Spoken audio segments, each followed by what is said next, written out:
live. I'll write it and we'll do it live.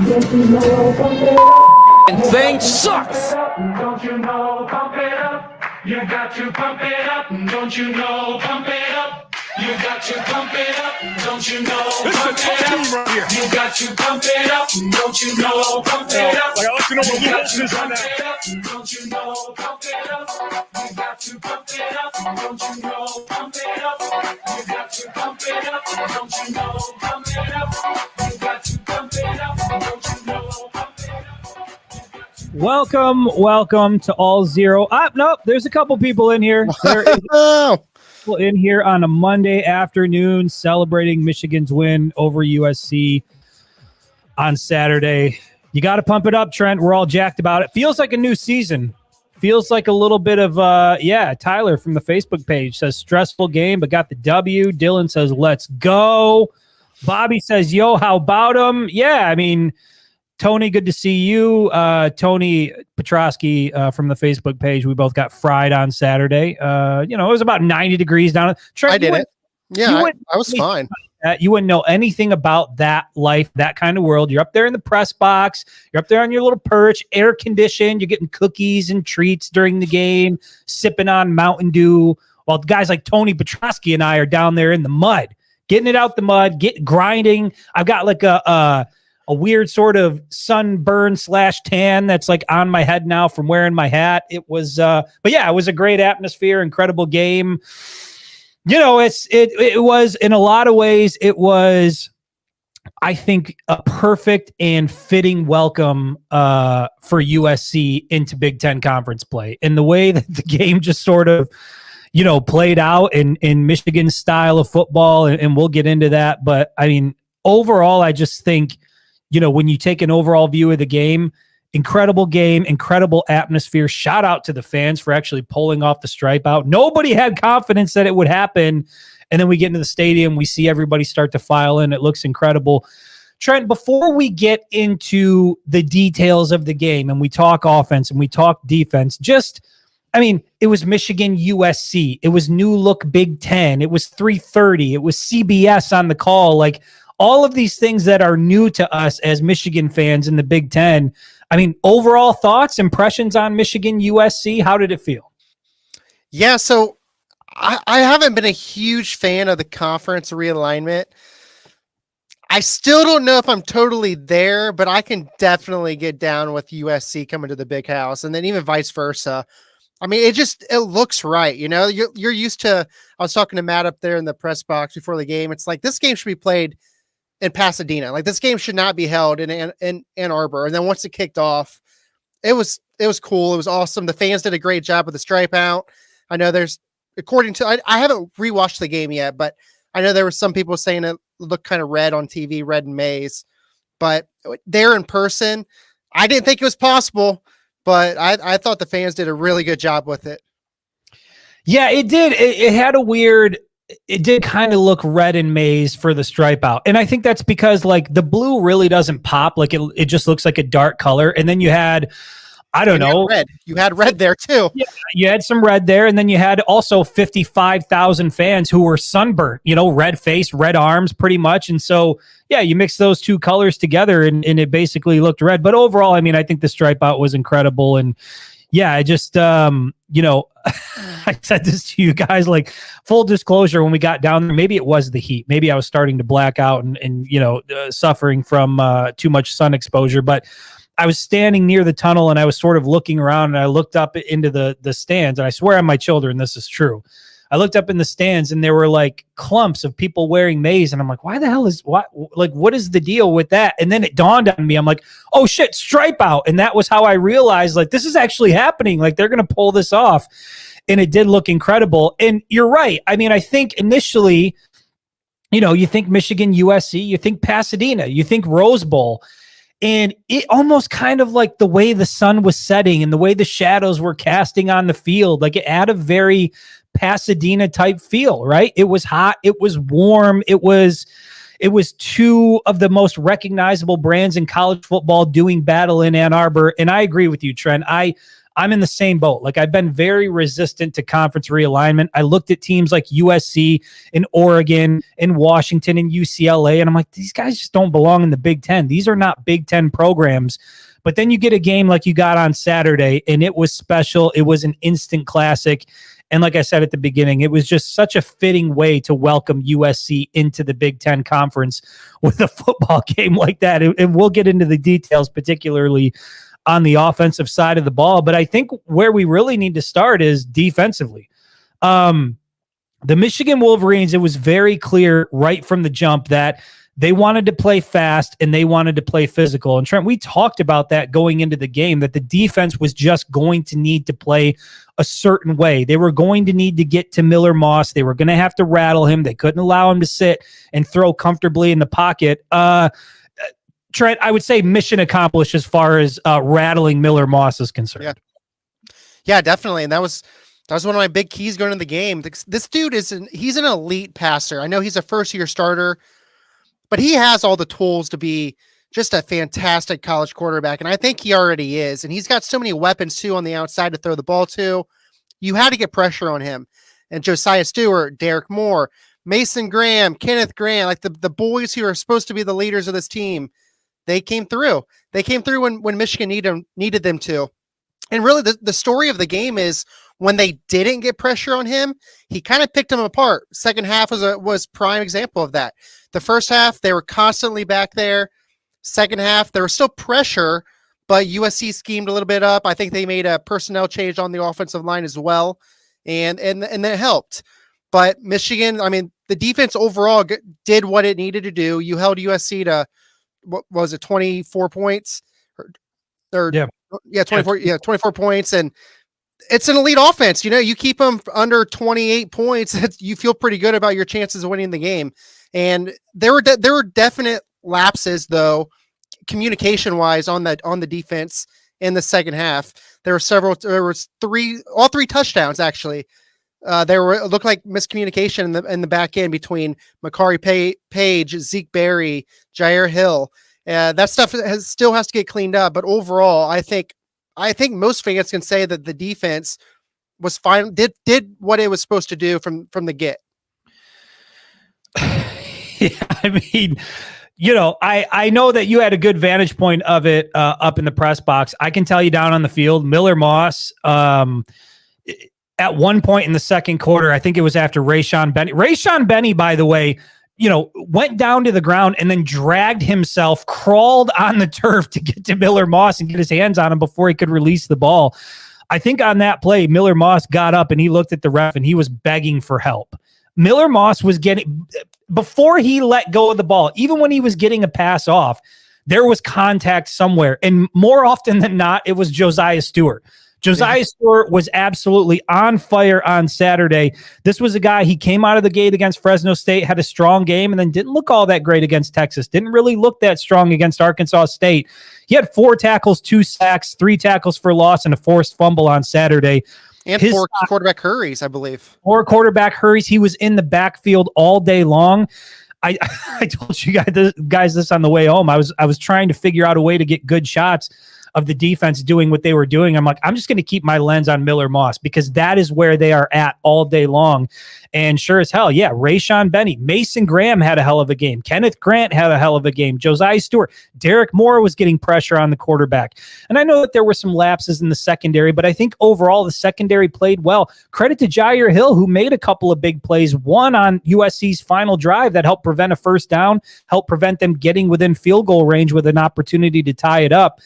I just think, look, going into the season, we talked about this a lot, that the Michigan defense, it was expected that unit, even though there were questions offensively, that unit was going to be good enough to give Michigan a shot to win every single Saturday. And I don't necessarily know that the defense played better than anybody would expect this season, but I think it was the first time we've really seen them play up to what we thought this Michigan defense would be.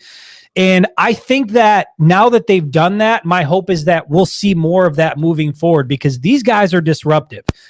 We've talked about this a number of times. Far too talented to be getting gashed by teams like Arkansas State and even Fresno State being able to move the ball.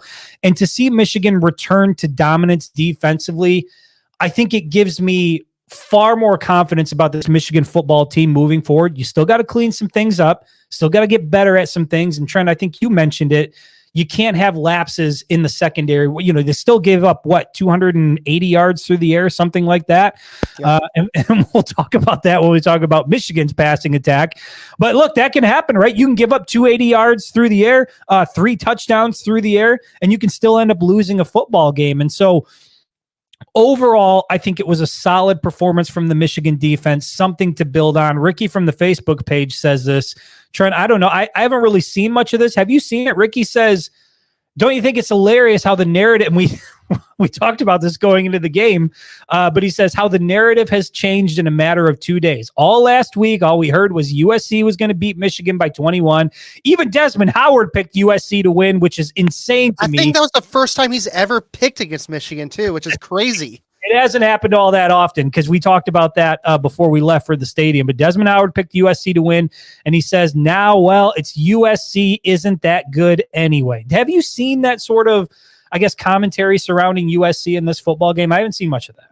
Well, I'm assuming Ohio State fans and Michigan State fans and whoever else might be saying that, but analyst-wise, national, local, all I've been hearing is how Michigan won the game and how USC is a good team, and that was a signature win for Sharon Moore in year 1 at Michigan. Like, I haven't seen that narrative change when you're talking about people who actually know football. Like, yeah, the fan bases of rival fans, I'm sure they're saying that.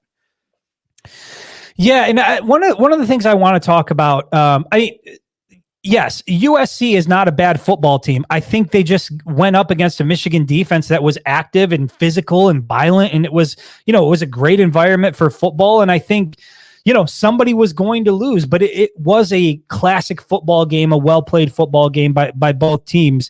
But I do want to ask you, since we're on the defense, and we've talked about Jair Hill a lot, you were not too long ago of the mindset that Michigan needed to make a change there, looking at Amir Hall as possibly a veteran, came over from the FCS, but he was a great player over there.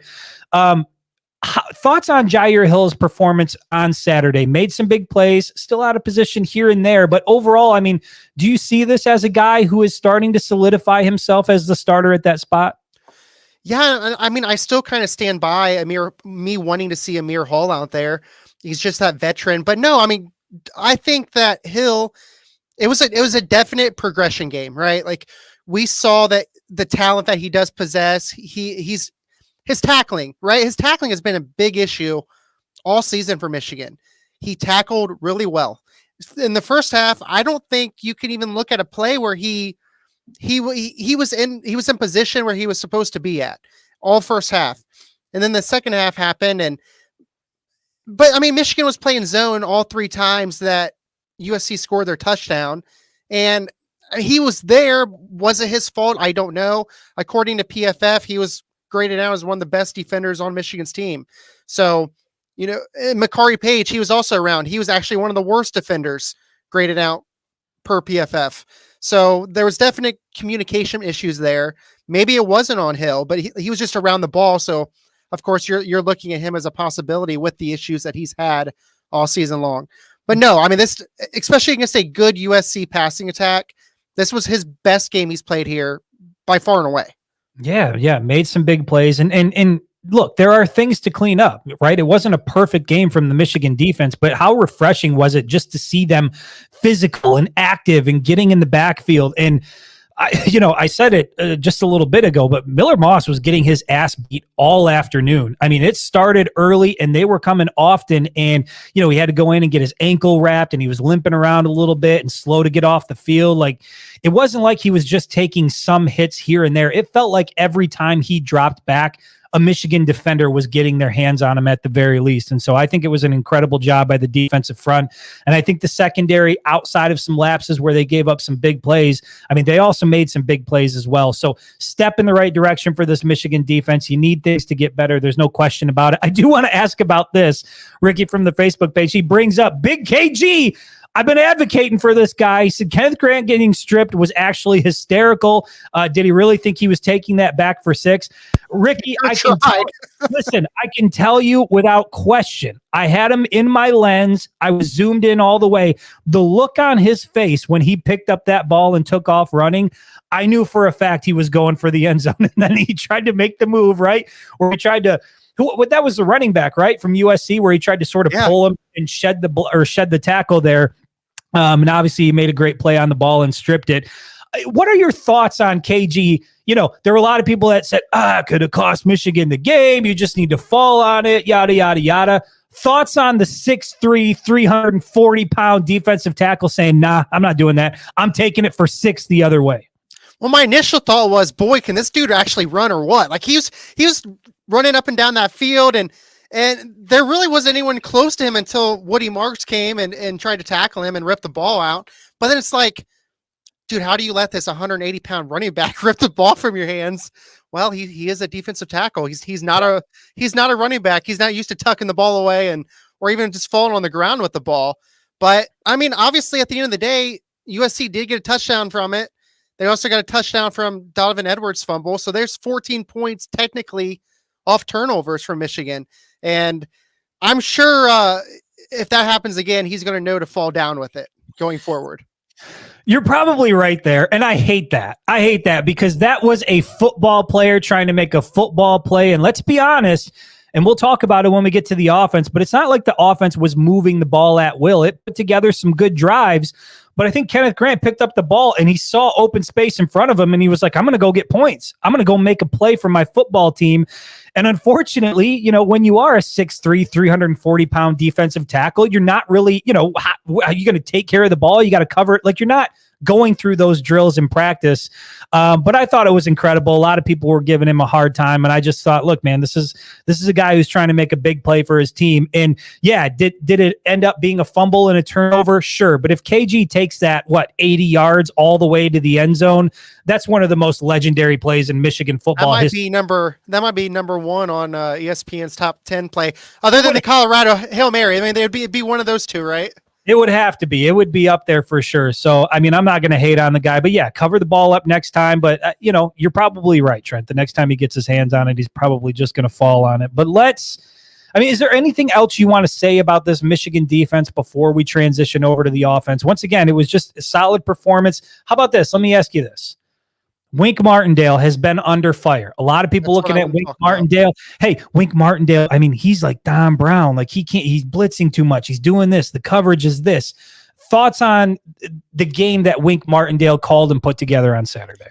He changed. I don't know if people realize this or not, but Michigan was averaging their defensive plays 48% of the time. Michigan was blitzing in the first 3 games.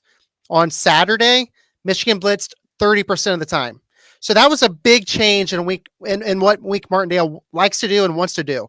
So he went from being, you know, I'm Wink Martindale, I'm the OG of this defense, I know I'm the smartest guy in the room, to he did make a change. And I think that's a big reason as to why Michigan looked better defensively, is he put the players in a better position. Also, though, he didn't have to blitz because the front 4 took care of business. Mason Graham, I mean, I'm sure you saw the highlights, but he was wrecking the center. Like 2 straight plays, he just pushed him off to the side and got straight into the backfield. Josiah Stewart torched their left tackle, Elijah Page, and so on and so forth. So obviously it helps when your front 4 can do their job, where you don't need to bring 6 guys at a time to try to get to the quarterback. Yeah, and Bradley from the Facebook page, he says, do you guys think we pulled out all the stops for Saturday and now the remainder of the season teams will just stack the box? I would have liked to see a little more passing just to keep future opponents honest. Here's how I want to dive into that question. Before we do that, I had put this out.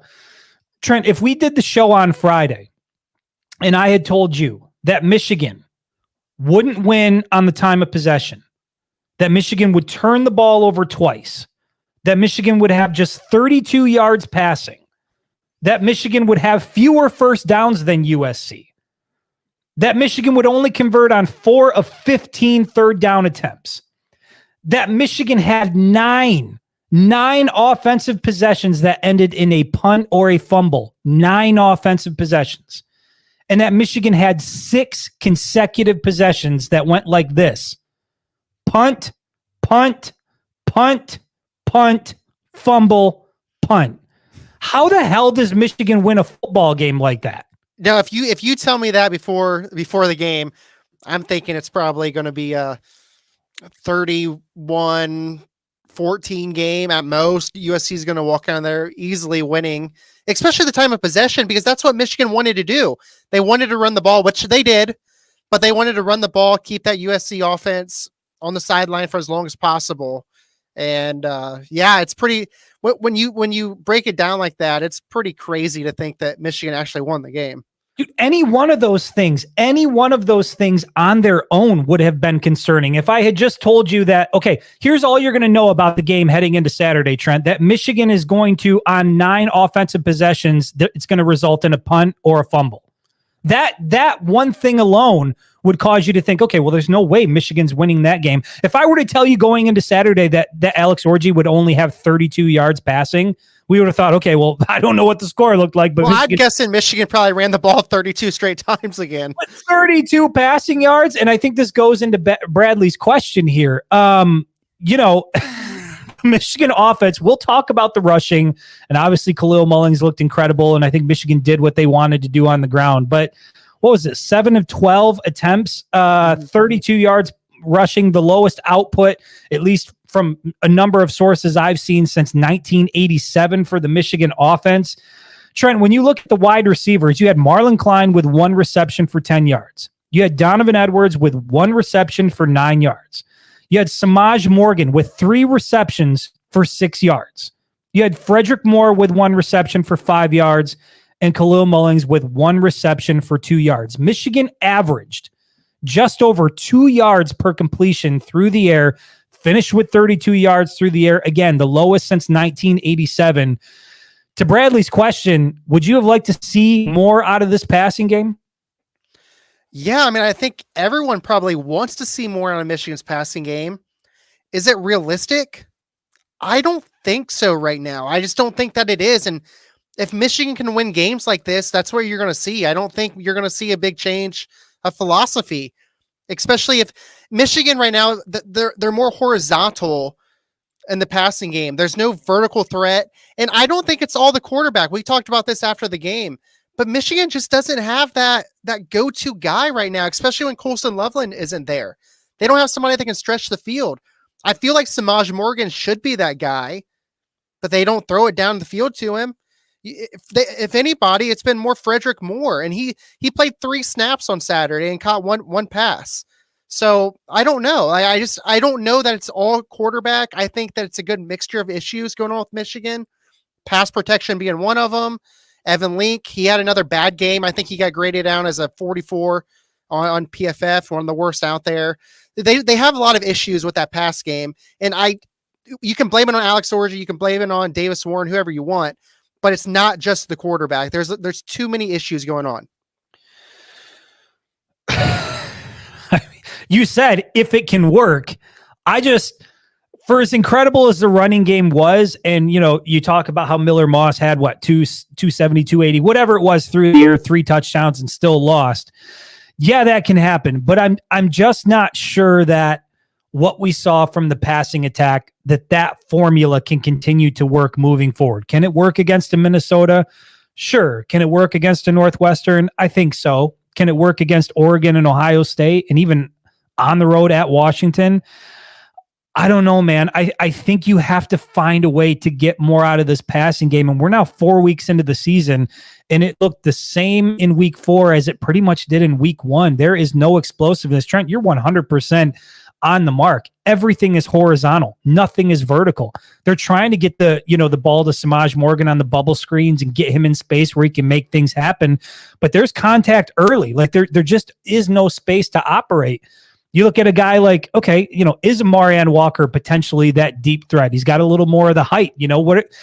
I don't know who that wide receiver is. And I think obviously not having Colston Loveland available, I think they tried to go deep to Marlon Klein at least once that I can remember, weren't able to connect on that. And to be fair, I saw Alex Orji throw some balls that weren't great. And some of that's based on the coverage. Some of that might be based on the route, but he was off target on a couple of throws. But I mean, I just don't see any realistic scenario where Michigan gets to where they want to be if that's what we're going to see from the passing game moving forward. Like, that wasn't just an average outing for the Michigan passing offense.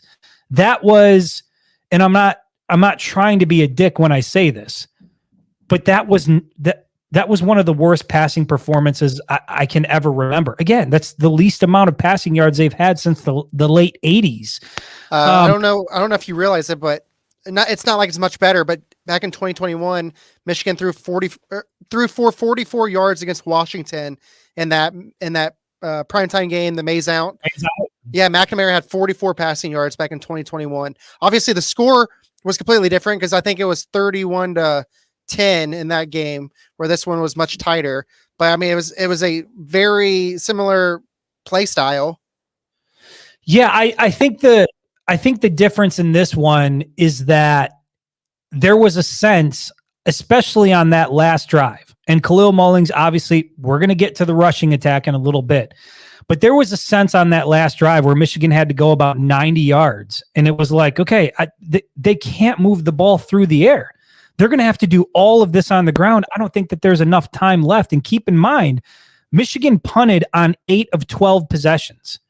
On another possession, they fumbled it, the Donovan Edwards late fumble, but they punted the ball 8 times. And so it's not like, even for as successful as Michigan was running the ball overall, it's not like it was consistent. When you punt the ball 8 times and you're averaging about 10 possessions per game, offensive possessions, that's not a great recipe for success. And so I'm just not sure. And I think you said this, Trent. Is it an Alex Orji issue? Is it a pass protection issue? Is it an issue with the wide receivers? I don't know that you can necessarily place blame on one particular area. To me, it's like a collective thing.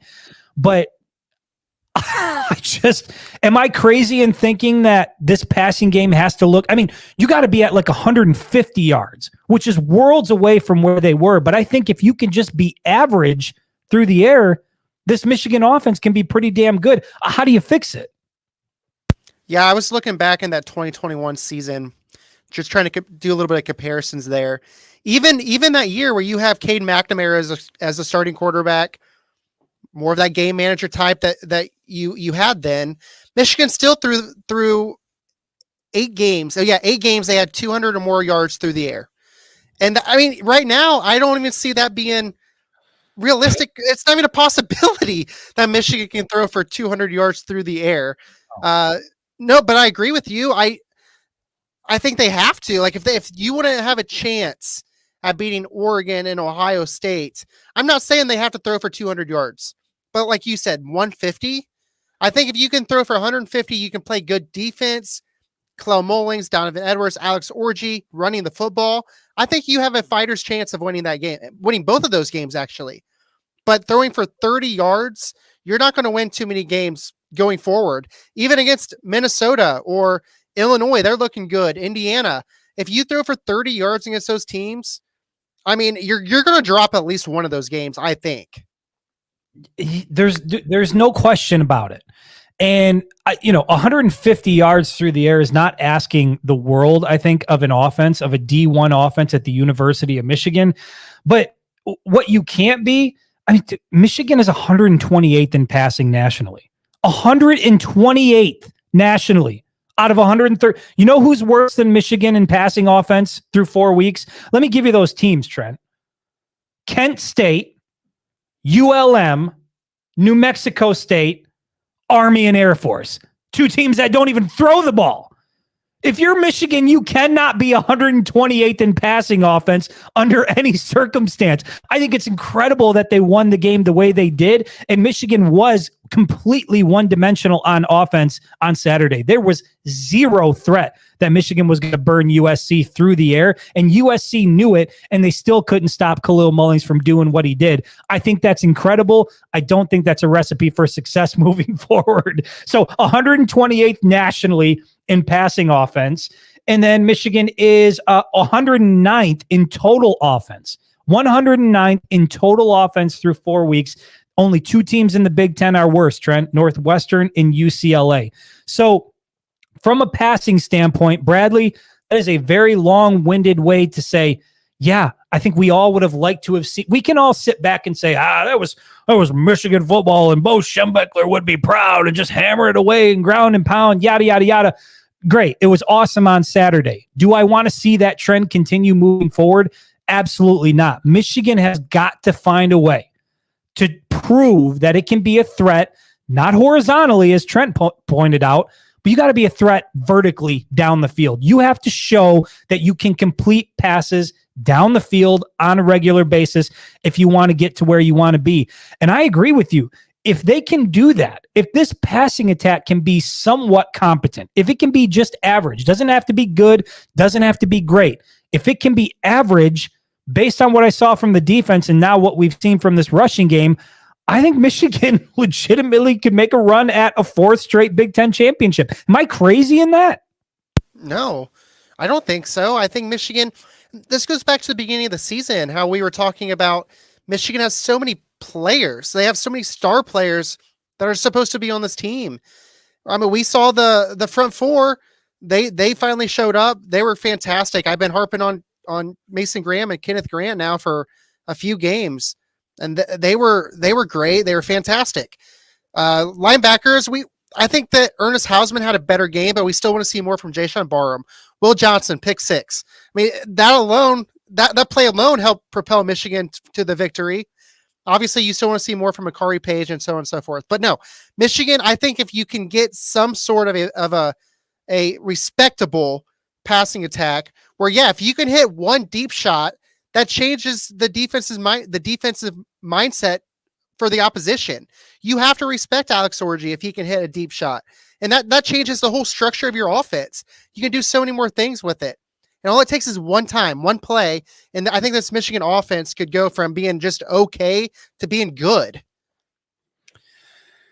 Yeah, I mean, it doesn't feel as far off as maybe as we thought, a couple of weeks ago, especially against Texas, but the passing game does feel pretty far off. And I just wonder, for as much as we love Alex Orji and think he's capable of doing so much, like, do you got to get a guy like Jack Tuttle healthy? I mean, he was down on the field throwing the ball pregame. It was the first time I've seen him actually throwing it around a little bit.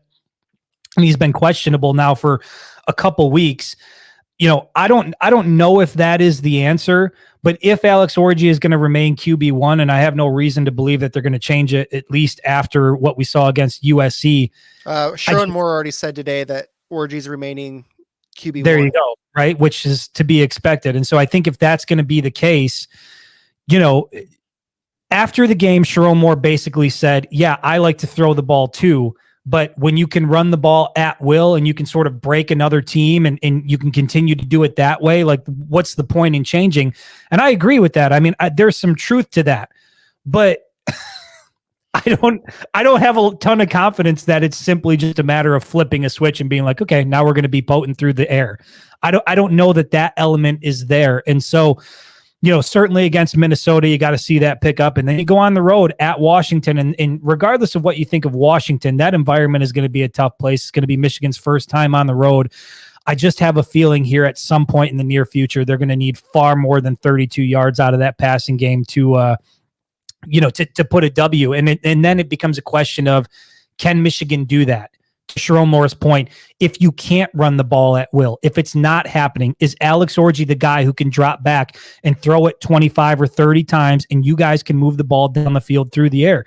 If you can't, then that becomes an issue. And then I think the other question is, what do you do? What do you do if you can't? What do you do if it's a situation like Texas where you fall down 14 points early and now you got to sling it? Now you got to throw the ball. Is Alex Orji that guy? Do you have confidence he can do that? We just really haven't seen that so far. So the passing game absolutely needs to get better. Once again, 128th in the nation. You're down with Army and Air Force at that point. Michigan has to be better through the air.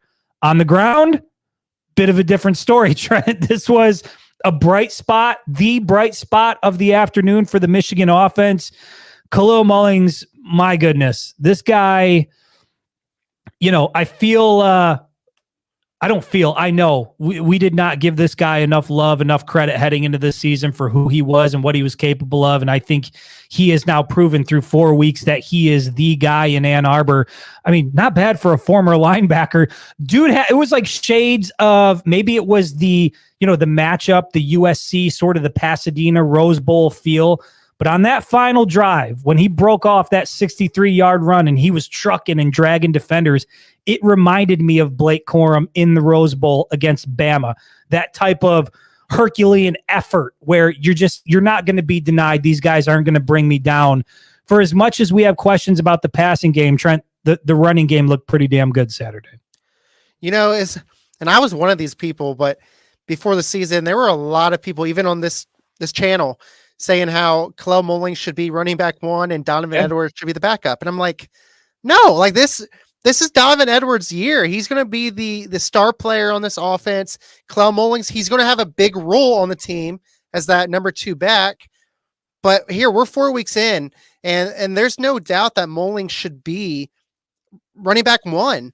I mean, after the game, I don't know he meant to say this, but Sherwin Moore was like, yeah, Mullings has shown enough now where he should be the cowbell of the offense. And I think he's right. Not to say that Donovan Edwards should just be the backup and that's it, but we've both talked about this before. You can do so much with Donovan Edwards. We were just talking about how Michigan doesn't have a threat at receiver. I'm not sure that he's a huge upgrade, but I think that Donovan Edwards could do something there. Put him in the slot.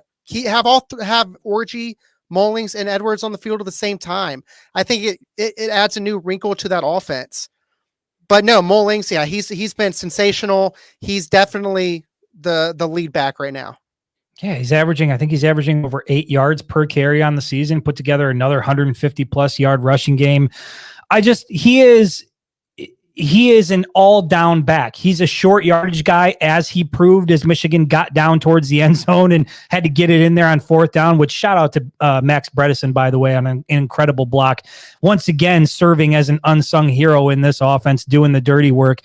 But Khalil Mullings can do everything. He is your short yardage guy. But, dude, you get him in the open field, you need big yards out of him. You need a guy that can make a play that has patience and vision and strength and great footwork.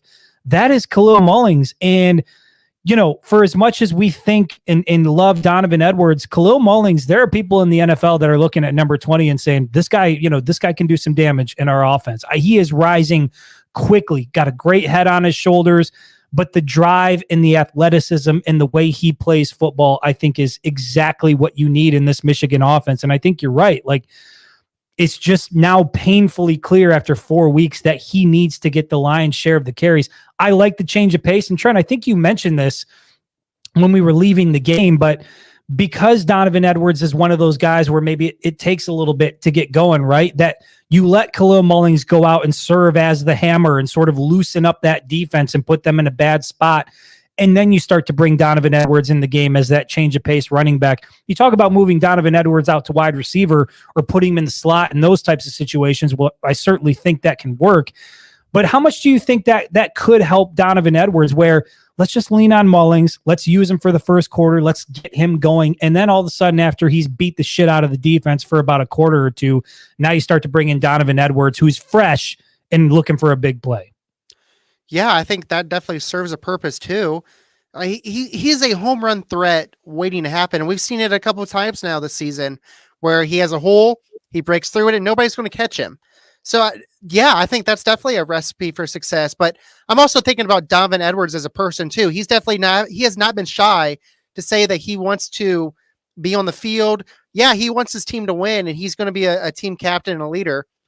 But he's also talked about being the backup for now 3 years in a row, and how this was supposed to be his year to be the guy. And I don't know that that's going to happen. So maybe you put him on the field in different positions just to not only appease him, but also try to get him implemented into the game plan more. Because I think it could only help Michigan if you put him in different places and you do different things with him. It's definitely, I think it's worth testing at least, because there's been nobody receiver wise who's shown that they can do much to help this offense right now. Yeah, Larry from the Facebook page, he says his Tuttle's still hurt. He's been listed as questionable the last 2 weeks. He was down on the field last weekend against Arkansas State. He was not throwing the ball in pre-games. And then this weekend against USC, he was throwing the ball. I know Sharon Moore said that the healing process was becoming a little more complicated than they anticipated. So I think he said a few more setbacks than they thought. But it seems like he is working his way back to being, able to play. I mean, he is suited up. He is throwing the ball. How far away is he from being game day ready? I'm not sure. But that is one guy who still remains a pretty big question mark if and when Michigan needs to be able to move the ball down the field. Going into the game, I told you, we talked about 3 questions that we would get answered on Saturday, whether or not Alex Orji was a game changer at quarterback. Do you think we know who Alex Orji is as a quarterback yet, or is that still a question mark to you? No, I don't think so. They let him throw 12 times. I get that that's more than he's ever thrown in a game, but 12 times is not very many. I told you before the game. Entire career. I told you before the game, if I had to set an over under, it would be at 14.5 because I was kind of looking at 15, but he threw 12 times, completed 7 of those passes, but I don't even think we're close to knowing the quarterback Alex Orji is, whether that's a good thing or a bad thing. I just don't think we know. Yeah. I mean, it's a huge mystery. And I think that's why people are so, they're still looking around like, is Jack Tuttle, is he the guy? Is it Jaden Davis? A couple of weeks ago, I was 100% against Jaden Davis being the guy for, a lot of the reasons that we said. Offensive line not necessarily playing its best brand of football. I think that's changed a little bit, but pass protection is still questionable. But yeah, man, 4 weeks into the season, to me, the quarterback position is still a very, very big question mark. And, I just don't know how many teams can be successful under that scenario when you just have yet to prove that you can move the ball vertically down the field, but we're going to find out. I want to go through some of these before we get into the next part of this. I just don't want to miss any questions. I'm at 12:32, so I'm about 10 minutes behind. Apologies. Dylan from the Facebook page, did you guys see Sharon say that it was his dream game? Yes, Dylan, we saw that. We were at the press conference, the post-game press conference.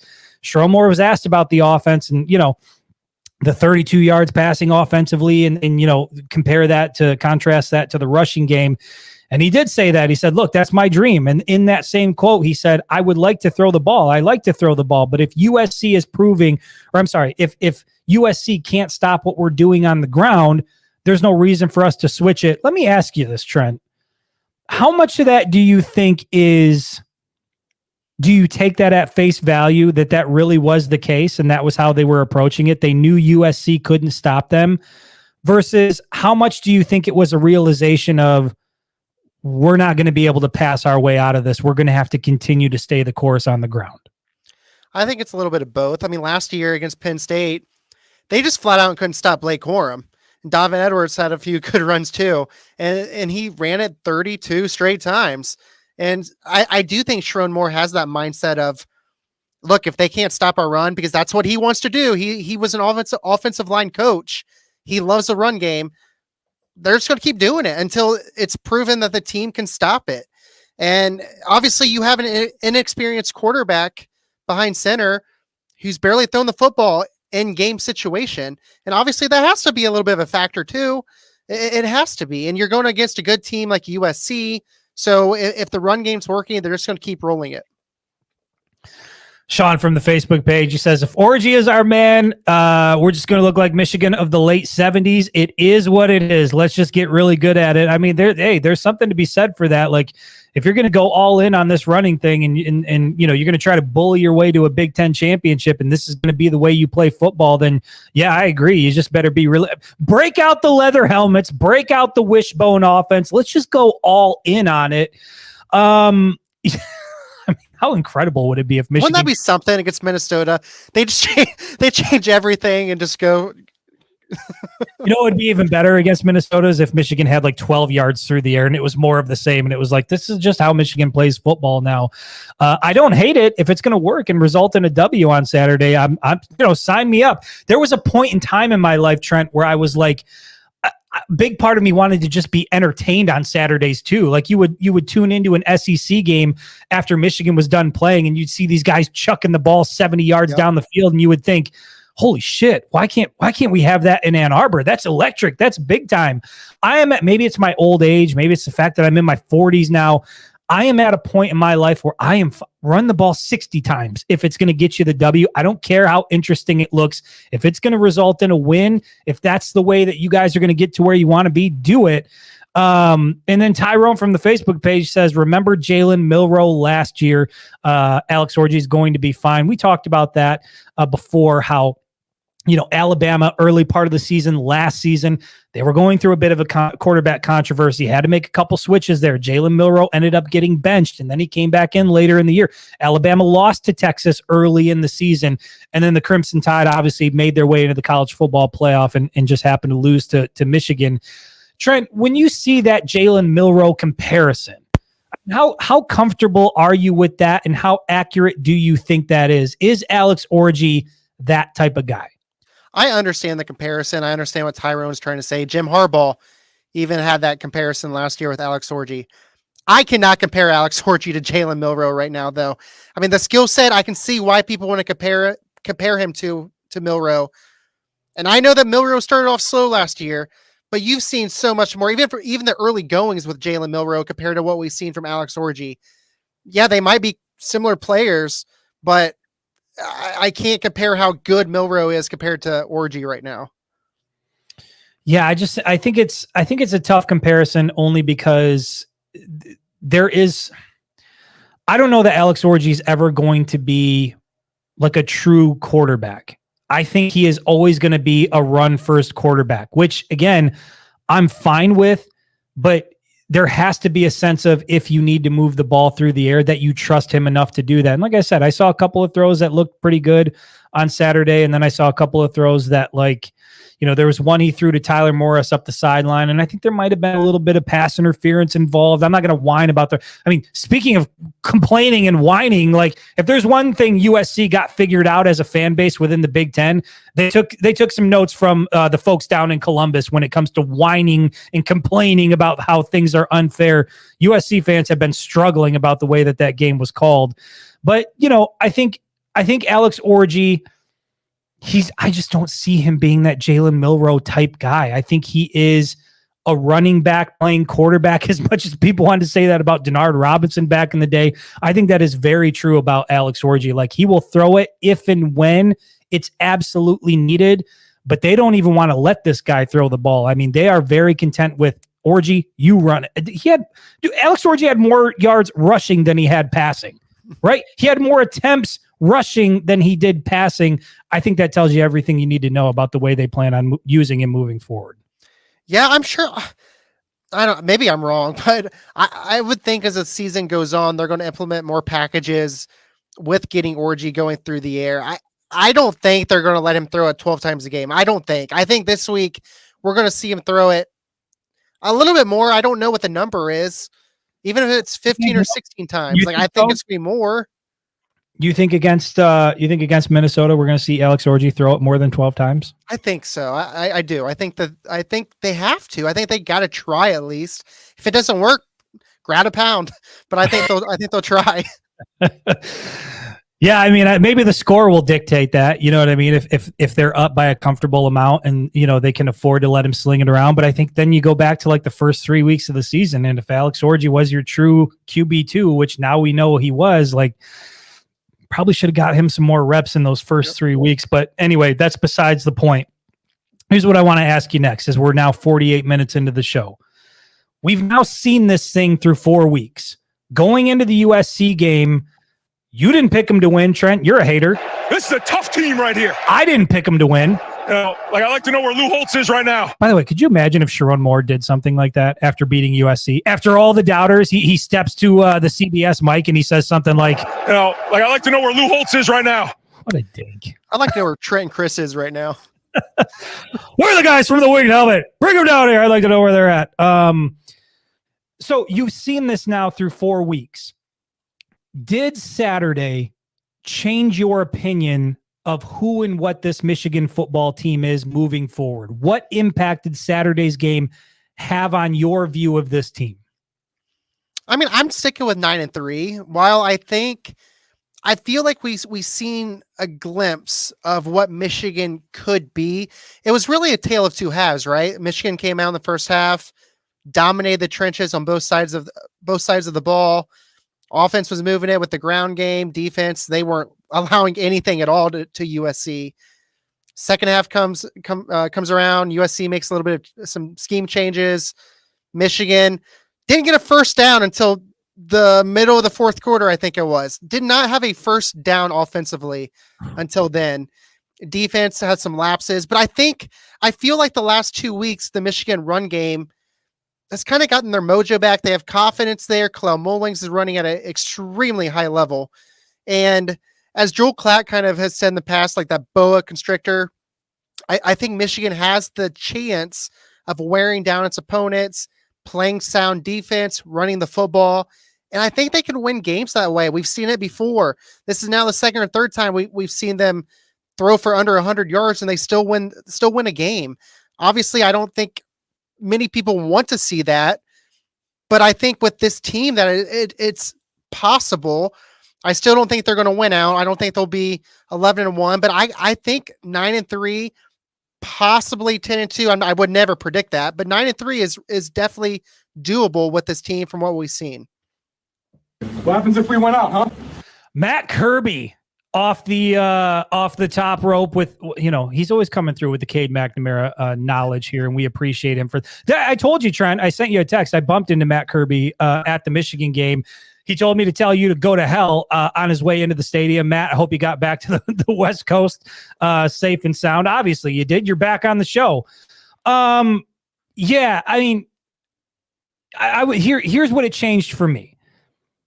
It changed in the sense that through 3 weeks, I really started to question, is this Michigan defense capable of being as dominant as I thought they could be heading into the season?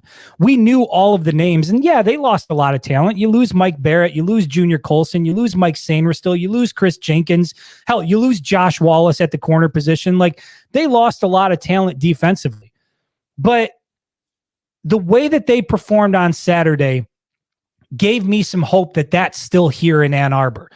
Everything we thought about Mason Graham and Kenneth Grant and Josiah Stewart and Derek Moore and, Will Johnson, who, by the way, set a new program record with his third pick six.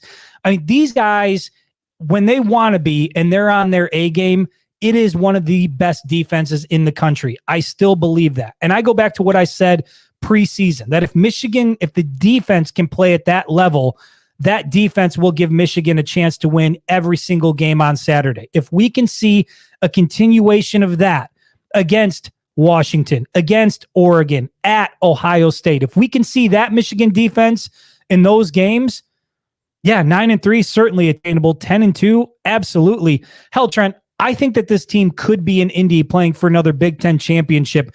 I would not have said that heading into USC, but what I saw from the defense gives me confidence that championship mentality and culture and effort is still here in Ann Arbor. Got to see some things get better on the offensive side of the ball, but I would say 100% the defense and the way that they performed, in particular Josiah Stewart, who I think is he's an incredible football dude. He is so fast off the edge. They could not stop him. He is so fast. He is so physical. If they can get that kind of effort out of this defense moving forward, this team is legitimately a conference championship contender. Keep in mind, Oregon, for as good as we think they are, like, they haven't looked all that dominant through the first 4 weeks of the season. I think it's 4. Or did they have a bye week in there? They had a bye week. Either way, they beat Boise State by a touchdown. And they struggled with Idaho. They were in a fight. They were in a fight week 1 against Idaho. Like, if they got to come to Ann Arbor and deal with what USC just had to deal with, I kind of like Michigan's chances, assuming we can get more out of the passing game. And that's how you get to 10-2. And I mean, shit, dude, we've talked about it. If Michigan is 10-2 with this schedule, it's a playoff team. Oh, they're easily in. Yeah. I honestly, I think anybody can make an argument. It's going to depend on the SEC, what the team's doing there. But if Michigan's 9-3, I think they have a fighter's chance of getting into the playoff at 9-3 with this schedule. And it obviously, and their 3 losses can't be like Texas either. They can't get blown out. This is true, Scott. I think it might have been you that said it on the Facebook page, but this is true. Literally everything that I have predicted to happen this year, Michigan has just gone out and done the opposite. And so you're right. No, Michigan can't win the conference championship. They're not going to beat Oregon. They're not going to beat Ohio You're going State. to lose out. I think we just need to continue that trend moving forward. Anything that I think is going to happen, just the opposite happens. So yeah, I don't want to jinx it, but look, I got to be honest. What I saw on Saturday was very encouraging, and that was what I thought we were going to see to start the season. That was not necessarily offensively, but I mean the rushing attack, that looked like what we thought we were going to see out of Michigan preseason. The defense, that looked like what we were going to see out of Michigan. Really, the only hang up with Michigan right now is the passing game, which takes me back to what I said earlier in the article I put out, is that if Michigan can develop just an okay passing attack, you don't got to be good, you don't got to be great, you don't got to be elite. If you can just be okay, if you can be average, if you can get to 150 yards through the air, maybe you hit on one deep ball. Just give the defense something to be concerned about so that they can't stack the box. I mean, for as good as Khalil Mullings is, there's only so much you can do when you've got, I don't know, but he dragged 2 or 3 defenders on his way to 63 yards on that final drive. So maybe stacking the box doesn't matter. But I left Saturday thinking, put it this way, I entered Saturday thinking that Michigan was going to lose to USC and that we were going to be on the path for a very long season for this football program.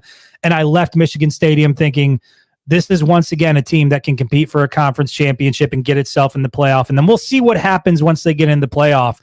But it is night and day from pregame to postgame to how I feel about this team. Typical Chris behavior. We're talking before the game. He's like, yeah, this team's going to go 4-8 this year. Then they beat USC, and now they're going to be 11-1 and win the national championship. Listen, if you put that out there, people are going to believe that I actually said that, and then I'm going to have to answer for that. Don't do that, Trent. That I did not say that. He did not. Have not moved off of 9-3. That's where I thought they were going to be. I'm going to no, but we both honestly said that we could see this going anywhere from this was post Texas. I think that this could go anywhere from 6-6 to 10-2 or 11-1.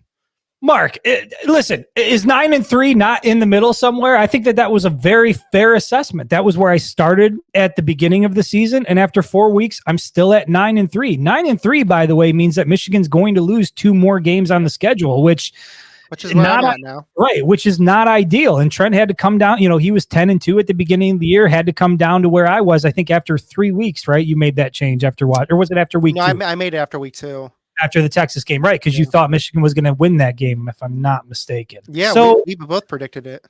Yeah, I mean, look, I think that part of what you guys got to understand is Trent and I cover the team, but we're also fans of the team as well. We're going to get excited about some things. We're allowed to be happy and feel confidence in this football program. Mark says, still love you, Chris. Mark, I still love you as well. Alan says 8-4. Mark says 9-3. Tyrone says, nope, we don't want to hear 9-3. Look, I don't want to hear it. I don't want to see it, but I just think until I see more from this passing game, 2 of the 3 critical components are there. The defense looked great on Saturday. The rushing attack has looked better and better week by week and looked phenomenal on Saturday. If we can get more out of the passing game, if we can just see that they can be effective, not horizontally, as Trent said, but vertically down the field, I think 10-3 becomes 10-2 real quick. I think Michigan can beat Oregon. We'll see what happens when they get to Columbus, but I think they can win every single game remaining on the schedule outside of that last one in November. And we'll see what that looks like when both teams get there. But to me, that's why we're at 9-3. Got to see more out of the passing game. And what I think the beauty in all of it is, this was the best the Michigan defense has played all year. I don't think anybody can argue that. And there's still room for growth that I think the team can execute on. There's still lapses in the secondary. I think that'll get better. The more that Jair plays, the more that Amir Hall's in the game. Quentin Johnson and Makari Page played more snaps on Saturday than they played all season. What the rotation, they cut down on the rotation. Wink changed some things up. Didn't blitz as much. Gave us guys in secondary more chances.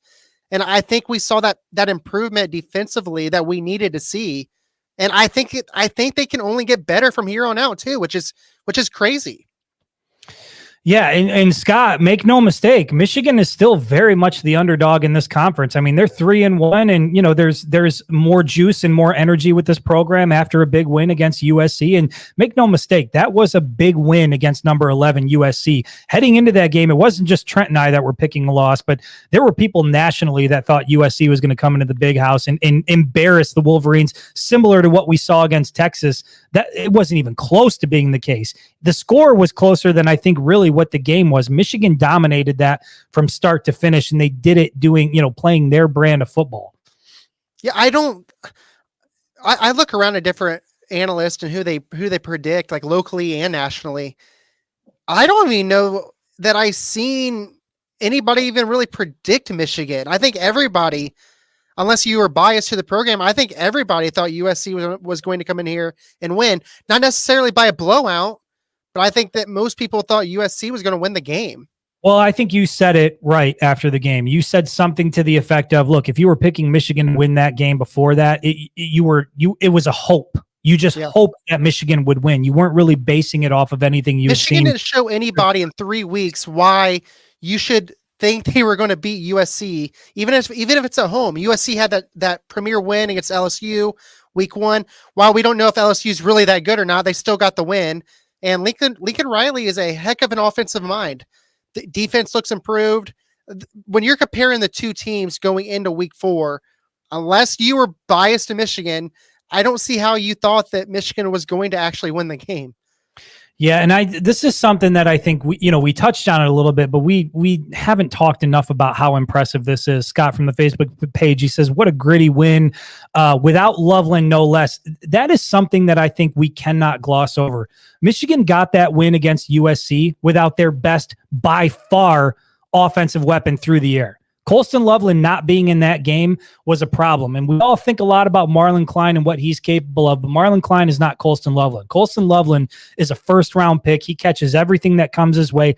I get it. He had the mistake against Texas, the unforced fumble, but he was trying to make a play. You go out and you beat USC without your top weapon. I mean, hell, if Loveland is in the lineup, 32 yards, I don't know, what does it go to, 80? 50. You might be at 50 at that point. Now we're talking a whole different offense. No, but I mean, I don't think there's any question that if Colston Loveland's in the lineup, it's more than 32 yards passing. And so that is something that I think we shouldn't gloss over. I mean, Michigan was not at full strength. They had to win it a certain way. They did it their way, and they come out with a W, and now there's more juice in the season. And now we're starting to talk realistically, not just as fans, not just as a hope, but this team realistically. This is a 10-2 football team if they can get it figured out through the air. This is a 10-2 football team if they can allow Alex Orji to be a quarterback or maybe get something figured out with Jack Tuttle. Whatever it is, you got to figure out a way to turn 32 into like 152. And if you can do that on a regular basis, which is not a lot to ask, Trent, you said it, through the first 8 games in 2021 with Cade McNamara, they were 200 yards through the air on average. So again, we're not asking for Heisman type numbers out of the quarterback position. You just got to be okay. You just got to prove that you can move the ball down the field. And if you can do that, Trent, 10-2 playoff team, Big Ten, 4th consecutive Big Ten championship, 4th win over Ohio. Championship. Look at, man, it's all on the table. That's the beauty of college football. As we continue to ride the emotional roller coaster with you guys, appreciate you all tuning in on a Monday afternoon. We'll be back Wednesday for Fan-Led Wednesday. I think we're back at noon on Wednesday as well. We'll see you then. Appreciate it. My stomach is sick and it's all in my head, but she's touching his chest.